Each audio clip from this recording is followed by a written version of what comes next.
What is up, guys, and welcome back to the channel. If you're new, make sure to click up here and hit subscribe. That would really help me out, and check out some of my past videos.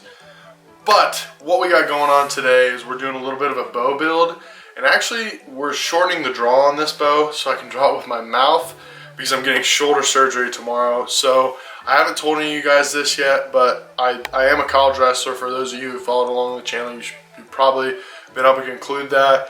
And earlier this season, I partially tore the front and back of my labrum, so I've kind of been battling that most of the year, and it's only gotten worse. So I've decided I'm going to go ahead and get surgery, and that is actually tomorrow.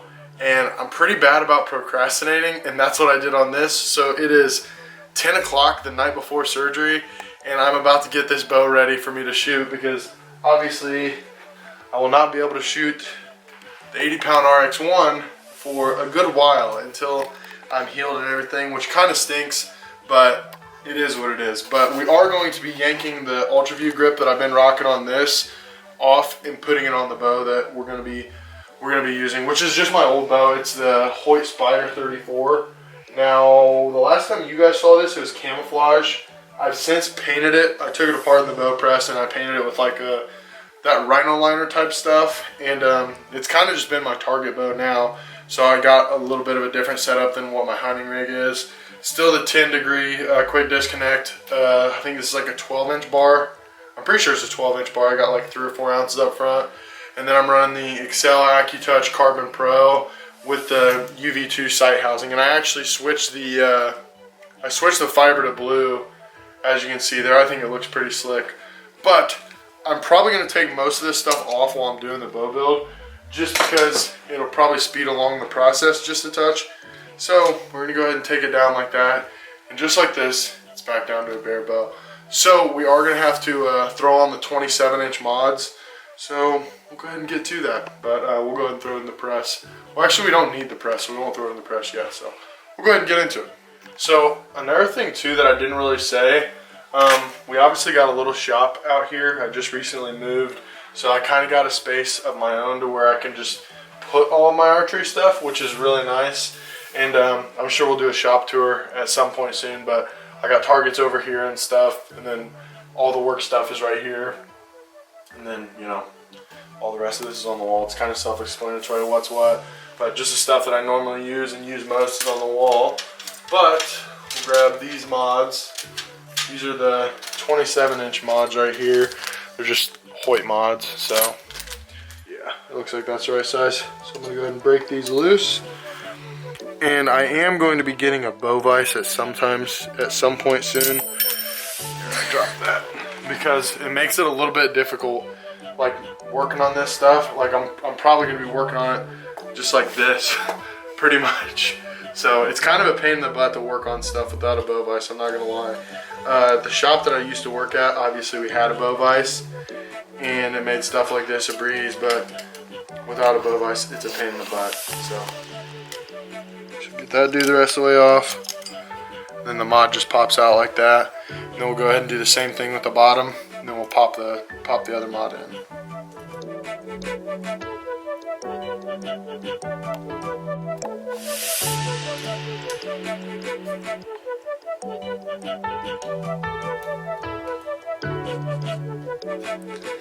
Just like that, you have a bow that is 27-inch draw. So, it was pulling like 66. It has 60-pound limbs on it. It was pulling 66 with it at a 29-inch draw, so I'm guessing it'll be like right around 61.5-ish, 62. But I could be wrong. You guys will get to see my draw board and scale too. So we'll go ahead and get this ready. This thing always gives me problems. It's a pretty big hook though to fit in the D-loop. And just to be safe, what we're going to do is we're going to take one of the arrows that go for this bow. We got the target right there. The D-loop shouldn't break, but just in case, we're going to draw it back with an arrow in it. And if you want to get in here on this, on the scale, 61, 62. So that was pretty close. We'll go ahead and turn that down, we'll probably turn that down to about like 45-ish, somewhere in that ballpark. So we'll probably take We'll probably take 6 twists out of the, not cam width. We'll probably take 5 or 6 turns out of these. Now Hoyt recommends you not to take more than 8 turns out of any of their bows. So if you're doing this, just make sure not to take out too many turns. Okie dokie, so you got it cranked down to 50 pounds, which is stupid light. I could probably get the surgery and draw this back like normal, but I'm not allowed to do that. So when I tied this in last, I knew that I was gonna do this. So I can just grab these knots and just yank them down just like that to adjust the cable timing. Do the same thing right there. So bada bing, bada boom to adjust my cable timing.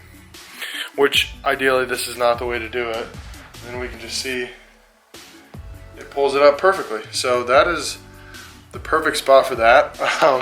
I am going to throw it in the press because it is having to turn this all the way around. So I'm going to put it in the press. I'm going to pull this bottom knot way down. Man, that freaking hurts your fingers. But I'm going to pull that bottom knot down, and then I'm going to pull this out and put it back up against that top knot. So we'll go ahead and throw it in the press. I got to open the press a little bit more. So what I'm doing right here, obviously you can see it, the cable separating there. If I can get it, almost. But yeah, you guys get the point. So just like that, got it separated. Maybe one of those yellow strands is still holding on to that. Okay, there we go. So we're gonna pull that out and then thread it back through the right way.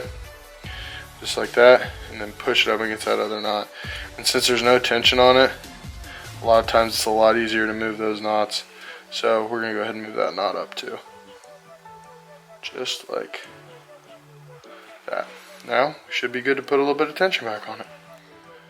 And keep on pulling it tight. Now it's obviously snug because I've used it like this before. But then just like that, it's a little knot that's gonna pull on itself to stay tight, and then I'm able to draw it back with my teeth.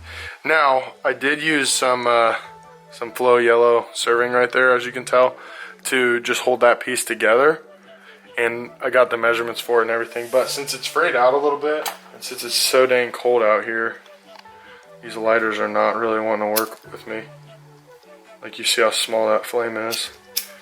But just like any other dealer material or any sort of paracord material, grab another lighter.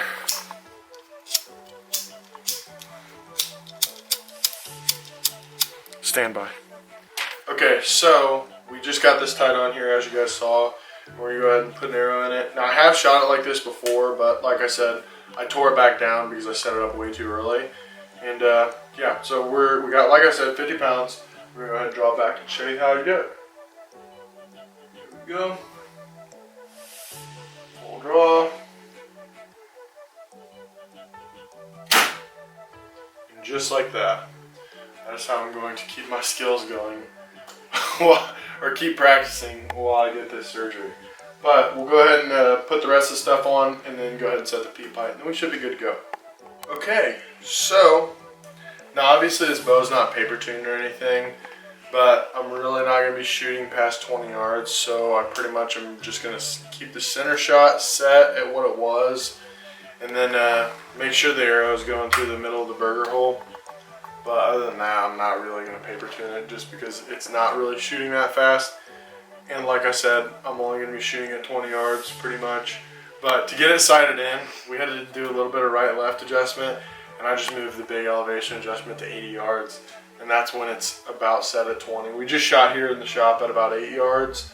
But with the RX1, shooting here, if you're hitting where you're aiming, then you're on at 20. At least that's how it's been when I've shot the last couple days.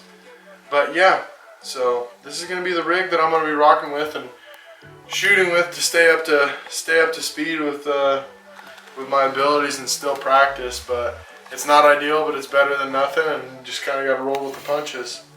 So I hope you guys enjoyed this video, and stay tuned for some creative content, because I'm going to have to be creative in order to make content with the shoulder injury. But we'll work through it and we'll get it figured out. But thank you guys for watching.